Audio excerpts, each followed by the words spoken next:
You tell me it gets better in time.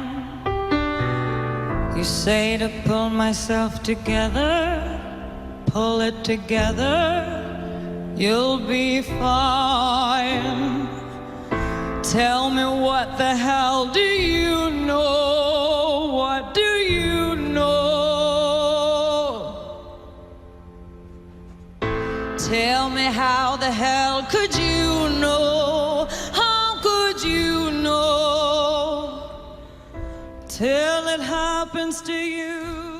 Welcome to NEK-TV Rocks. Guests today are Julie Raboin and Colleen Ortiz. And we're talking about women.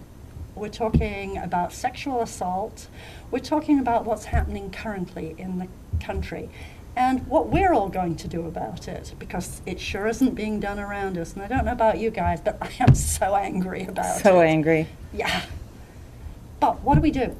How do we get this on the national agenda in a way that's constructive? How do we women take back our power, stop being bullied, stop being used as a punching bag, and stop listening to the garbage that's being touted about us? Boy, that's a big question. I know. And when I'm thinking about this issue lately, over the past month or so with the Kavanaugh hearing and the disbelief of Dr. Ford, I mean, Right. it's just so demoralizing. And when I think about history, this is just nothing new. I mean, back in the suffrage days when women were beaten and not allowed to vote, Yes. and in more recent history, I think it was in the 80s when the Equal Rights Amendment was on the Vermont ballot, and it failed. And everywhere else, or most other places too. And that was the same year that Governor Cunnin, our first Right. female Vermont governor. So the juxtaposition is just baffling. I just don't Right. get it. Right. And you know, I don't know any woman who has not been assaulted. None. Every time it comes up in a conversation, every woman in the room can say, this has happened to me. And yet somehow that's become normalized. And we should be worried about boys and the threat to boys. I mean, you're both parents. let me jump Yeah. in here. So I would argue that yes, we should be really worried about boys or people who identify as the male gender, because we put them into these really impossible cultural and societal roles, right? So just as women have a specific role that seems to have evolved, along with the institution of matrimony, which is a funny name for it, because it's very patriarchal, right? Patrimony. But I would argue that young men growing up in our world really, not in the context that perhaps the national conversation is, right? That like sort of twisted victim Right. blaming, but that, right, we have a lot of work to do to bring the two genders that traditionally hang out in marriage, male and female, and those specific roles, to bring them to a different place, and to bring men, like, how do we raise boys? Right. What expectations do we have for them? What sort of emotional response do we allow them to have as a society? And that is hardly any, right? Got to be strong. You don't want to cry. And I notice also that many of our denigrating terms around men who show emotion are Female. very gendered Yes, in the they female. are. And so I agree that we are in a very difficult place emotionally as a country, but I also feel that there's healing to be done. So this is something clearly that affects 100% of the population. More than 50% of the population is female. We're all saying we have been assaulted at some time along the way. So how do we make this into a major public health issue where it So- comes up everywhere? It really is already a major public health issue. As we know, adverse childhood experiences are a major predictor of negative health outcomes across the lifespan, from early onset of tobacco use to current tobacco use to end stage lung disease resulting from lifelong tobacco use. And that is because when a person survives conditions and adapts their brain develops in a different way. Sure. So their brain develops in a manner that might preclude sharing or using words as our first choice. And that, again, smoking, lung disease, that's a huge public health issue. And if we can remediate that or ameliorate that by simply reducing the incidence of adverse childhood experiences, of which, having half of your family automatically be a victim, a survivor of sexual assault, that sets children behind in the formative years. Okay, how do we change it in the next decade? Well, to go back to what we're just talking about it being a public health issue, I'm thinking of it more on a personal level, the individual, and thinking back to my own experience when I was assaulted at age 13. I spent probably the next year just wrought with anxiety every time I was near a teenage boy. Right. And it affected my schoolwork, my ability to concentrate, my mental health. And I think that is just so common that Absolutely. when you're assaulted, the after effects last not just for a year, but forever. Yes. And I think so many women end up just not living up to their potential because they feel so denigrated, so worthless, and so much shame. And so blamed. And so blamed, yes. Yeah. It's just so damaging. And if you hadn't been where you were, couldn't have happened. What were you doing there? Right. I mean, it just goes on and on. So what do we do about it? I read an article, which you probably read as well the other day, about the times I wasn't assaulted. Yes. And I thought that was a really wonderful take on, it's not up to us to always be on guard to protect ourselves. It's everybody's responsibility to behave in a manner that's human and kind and not assault people. Exactly. Assaulting shouldn't be the norm. We shouldn't have to expect it. And from infancy, we can be raising both genders, both children, all children, to be respectful of each other and not do the boys will be boys or girls go sit quietly in the corner and suck your thumb or whatever it is that we say to diminish girls. I mean, when, to go back to the Kavanaugh example, when Serena Williams appropriately and in the heat of the moment fought back when something happened on the court that was unfair, she was called hysterical. She had a, quote, meltdown. It just went on and on. When Kavanaugh had his temper tantrum, that was, he was wrongly accused. He had every right. The difference in how that was perceived publicly is mind-blowing. It is. And yet we train little girls right from the get-go to be quiet, to subjugate themselves constantly. How do we change that? Well, one thing that I'm taking on is being more vocal. For example, a few days ago, I was in a conversation with several people about gender and assaulting, and this woman started talking about nature versus nurture and how, I mean, what it boiled down to is boys will be boys. And I got really angry and I called her out on it. Good. And that's not something I usually do. I usually just shake my head and say to myself, wow, that's a really awful thing to say. Awful thing to say. And I think the first step is to just call it out, even though it makes, well, it doesn't make us look like, but it makes people uncomfortable. It makes people uncomfortable. Yes, that's a good way of putting it. Right, because it introduces a piece of self-reflection into that equation. And we're supposed to, as women, make other people comfortable. Unfortunately, that's part of our, quote, caring, nurturing role. So it's one I'm more than ready to give up. I don't know about you. Well, I like to be caring and nurturing, and I like to be around people who are caring and nurturing. And I also like to be around people who are fighting for human rights and equality for all people. Right. Yeah. I've started asking women, particularly when I hear them say any of the boys will be boys things, well, what if this was you? What if you'd been assaulted? And every single one so far has said, oh, I was. And then they list the number of times, and it's fascinating. Just watch it grow, and then they get angry.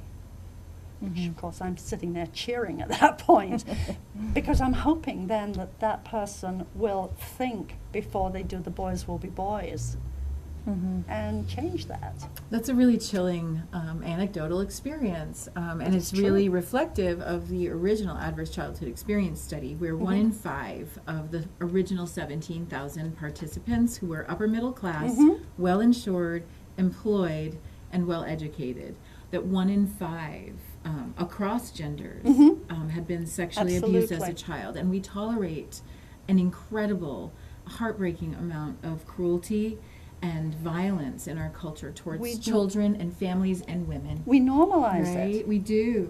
It's very, it's very difficult. Yeah, I've shared stories of my childhood here and sort of laughed about it, you know, going to the movies and laughing at the pervert at the back who was flashing everybody. But we shouldn't normalize that. I mean, as kids, we ridiculed it. But if there had been a kid amongst the group for whom it wasn't a new experience, then it may have been a whole different feeling, a whole different adverse childhood experience. We talked about a school teacher who we knew was a pedophile.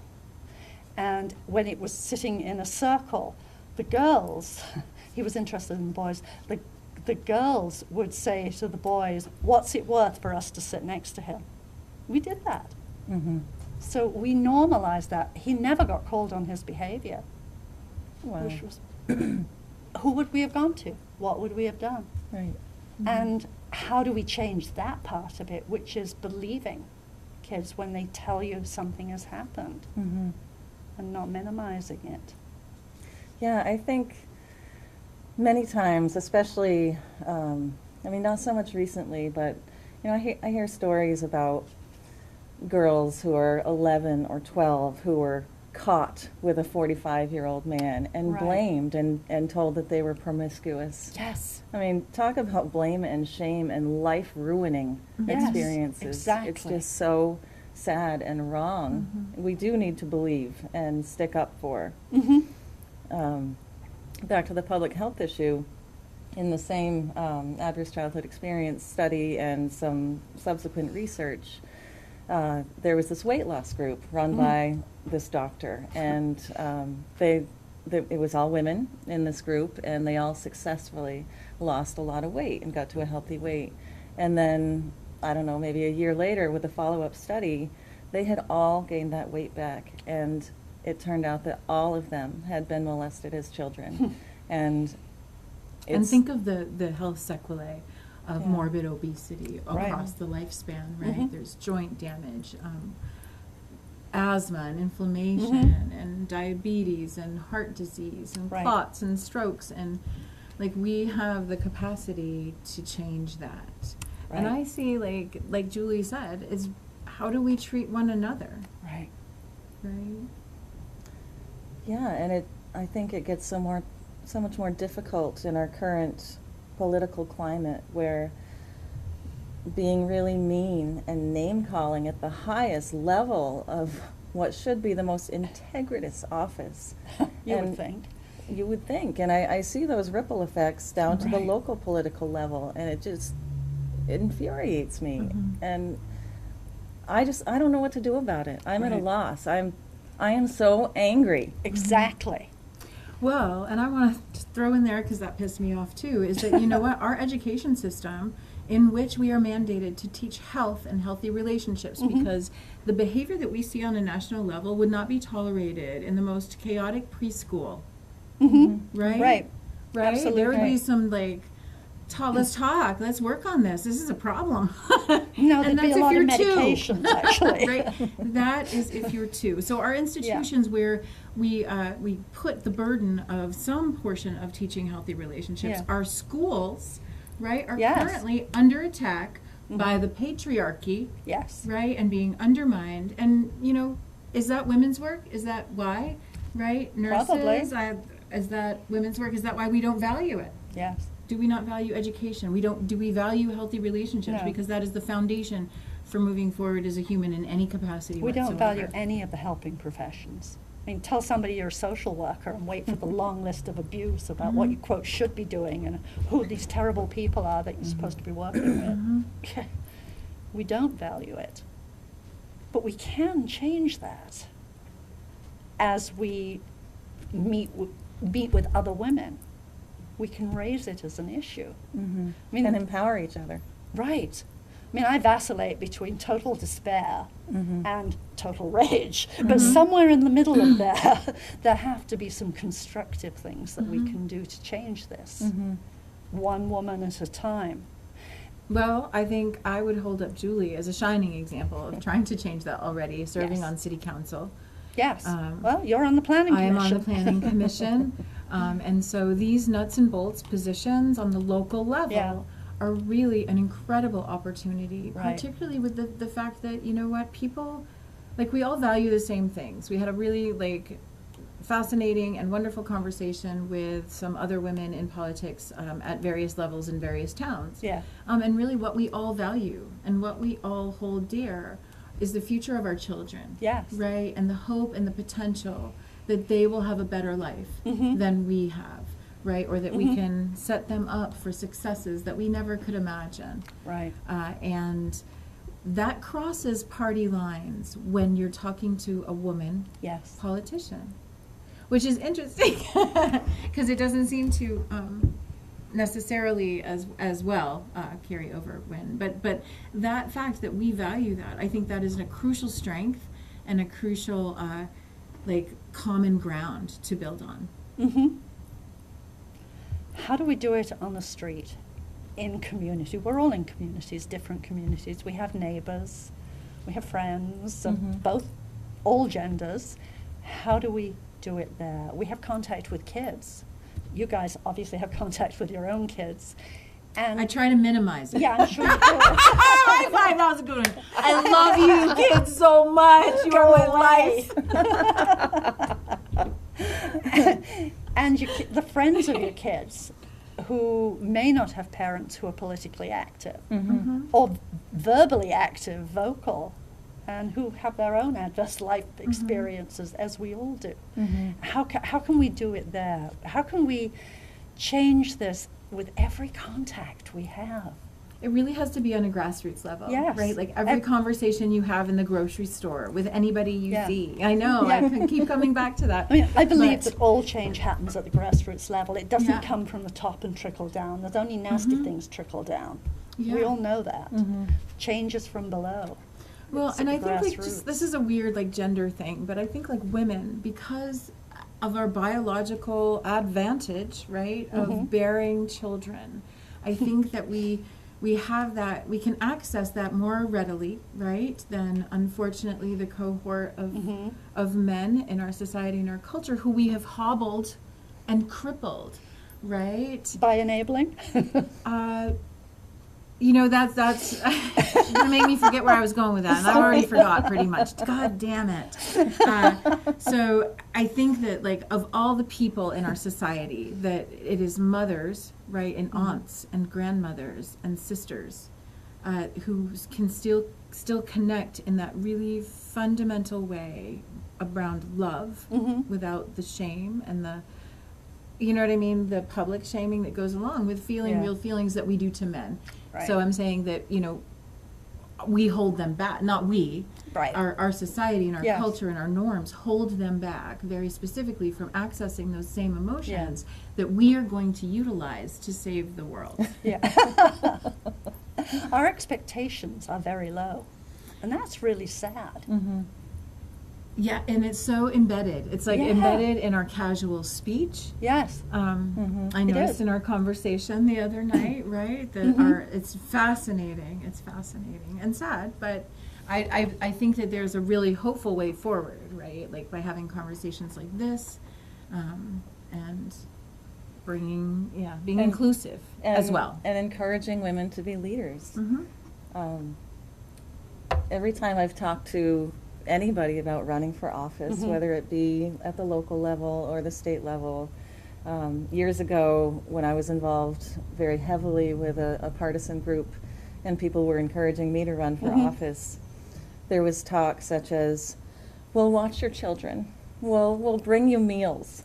And there's that expectation that in order for a woman to Right. run for a high office or a low office or be in some position of leadership, you need support to take care of that household, Right, because that's your job. because that's your job as the wife, the mother, the Yeah. woman of the household. And that doesn't happen to men. Men can wake up one day and say, I'm going to run for office. Yeah. And that's supported. Whereas a Absolutely. woman generally will say, boy, I'd like to run for office, but I need to learn so much more before I do because I don't want to look stupid. And then who's going to pick up Mhm. my child after school? Right. Yeah, it's, And when women do run, people who are interviewing them ask really stupid questions that they would never dream of asking men, including about what they're wearing. Right. Come on. right. I was actually at a training last week, a room full of mostly women, and there were also a lot of law enforcement people. It was Yeah. a training about public health and law Sure. enforcement and prevention. And one of my colleagues was introducing a captain of a police force, and she, as part of her introduction, said, "And look at that facial hair he's rocking." And I was like, oh my goodness. If a man introduced a woman that way and Yeah. commented on her hair or her appearance, that would be unfathomable and disgusting. And I actually didn't call her out on it because I felt like I was just too angry to Yeah. go up to her and say, hey, Yeah. why on earth would you do that? Right. Think about the reverse Uh-huh. if somebody had done that to you. And I think that's part of reclaiming our power is Right. making sure that not only are we powerful ourselves, but also making sure that we're not degrading men and boys. Right. Although at a city council meeting the other night, somebody in the audience, after a woman had spoken, invited the council and this particular woman to come and look at their facility and said, oh, and it's not a date. It was just bizarre. Wow. Yeah. So there's all kinds of bizarre comments that that are sort of gender-based, that are so diminishing of one or the other, usually Yes. of the woman. Usually. Mm-hmm. Yeah. And Hillary Clinton always, and I'm not her biggest fan, always got asked about clothing and what would she wear? Who cares? Mm-hmm. So much talk about pantsuits. Yeah. Exactly. And I think our awareness of that is making a difference. Change is so slow and frustrating. Yeah. But the more we talk about it, the more we call it out. Right. Not just grassroots, but grass tops. I would Yes. call us grass tops because we are facing this head on Yes. and encouraging other people to do the same. Yeah, and maybe because it looks as though we've just taken 20 steps back, never mind one step back, that will galvanize enough people to say, wait a minute, this is ridiculous. This is 2018. This isn't 1918. Well, I think it would be worth looking at like the change in the last 2 years on select boards Yeah. and planning commissions Yeah. and DRBs. What is that again? The Development Review Board. Development Review Boards, because these are really the nuts and bolts of crafting our built environment and our Yes. municipalities and our communities as we know them right now. And there is, I haven't felt like my personal surge of power from serving on Planning Commission yet, but these are very real and concrete ways that we Right. affect our world around us. Right. Where can you build what? But both of you as women had to fight twice as hard to be on the respective boards on which you serve than men did. Both of you had to jump through more hoops.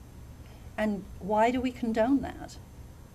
Yeah, and after I was appointed to the city council, people would tell me, especially older men, how they would be approached and there would be questions like, how could you appoint a woman? But she's a woman. Really? Wow. You want a woman on You city noticed? council? Yeah. I mean, that's crazy. Yes. It's unfathomable, and I am so angry. The wonderful thing about anger is its energy. It is. And unfortunately, we can use it for self-destruction, or we can use it as fuel to Well, get I'm for using change. it as fuel. Absolutely. I just want to point out also that like I work in a lot of, I move in a lot of circles of people Yes, you wanting do. to make the world a better place. And my observation from those circles is that there is a gender bias in the people who are actually doing stuff. And that gender bias is distinctly female.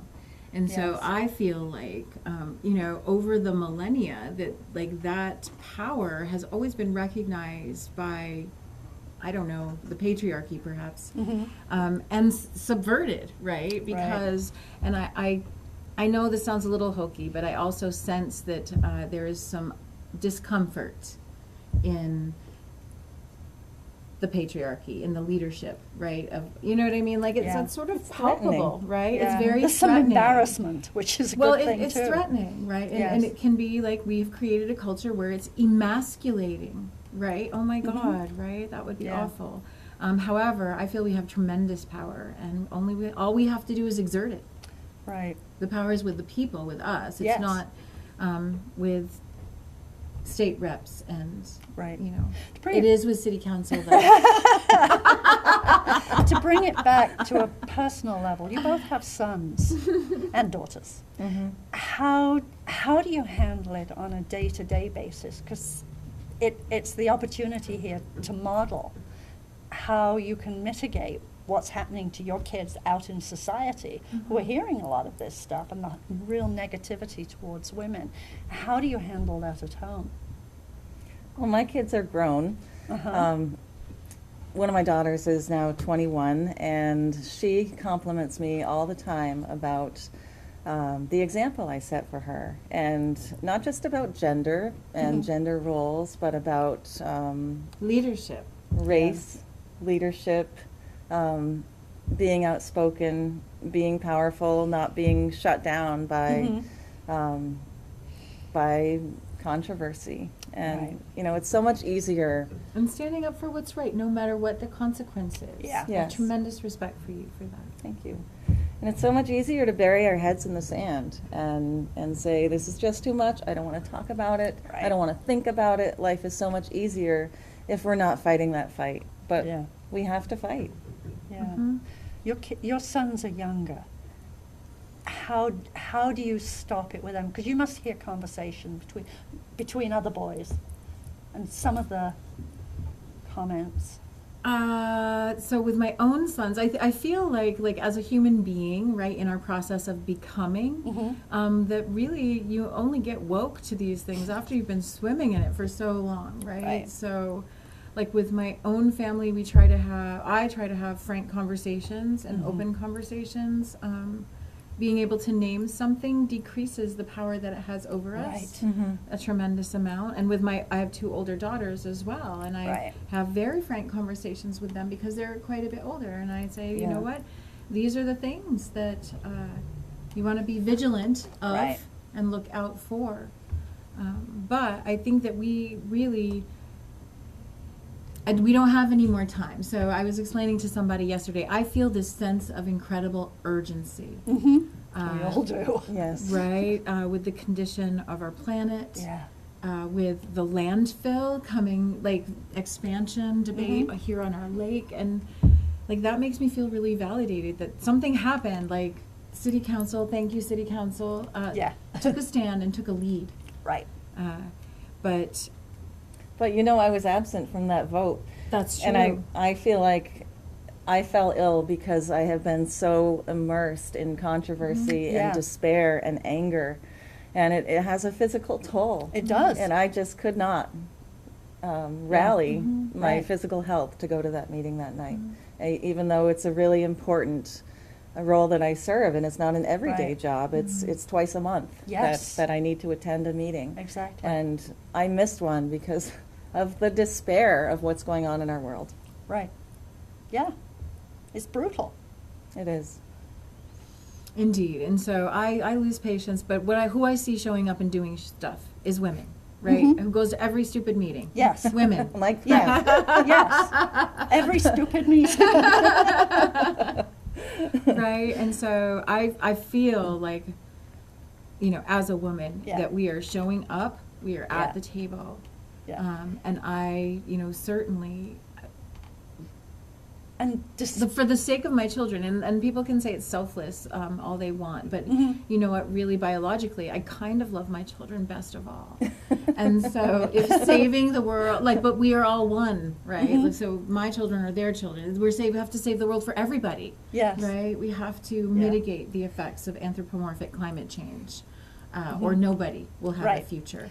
And so it's a real great equalizer right It now. is. And I feel that as a gender, we're stepping up to the plate. And I love it when we cross the lines that we've carved very firmly in the sand, the ones about which political party you think you belong to, or which gender you belong to, or which side of a particular situation you think you belong to. I love it when we cross those lines and come together. That's what just happened at a recent city council meeting, and we can make it happen elsewhere. Yes, we can. Yeah. Okay, we are out of time. So this is a discussion that's going to continue in one form or another. I'm hoping to have people from organizations come on the next time and talk about what the resources are that are out there. But it's not just resources, it's about attitudes. So thank you both for being willing to come and talk about attitudes and to keep up the attitude. Thank you so much for having us. Yes, and thank you for being a grass top. Yeah. Such an activist. Thank you very much for your service to our Thank you. community. No, it won't be real. Won't know how I feel till your world burns and crashes, till you're at the end of your road, till you're standing in my shoes. I don't wanna hear nothing from you, from you, from you, 'cause you don't know.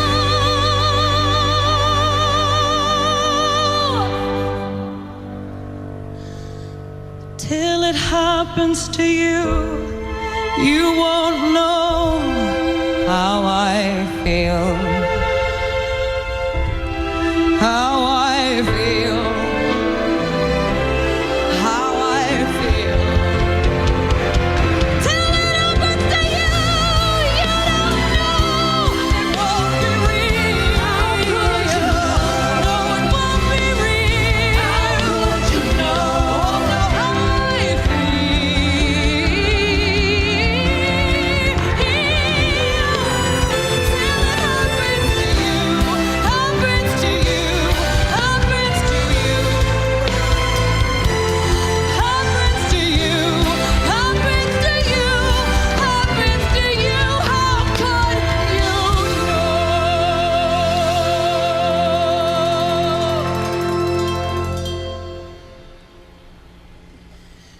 Till it happens to you, you won't know how I feel.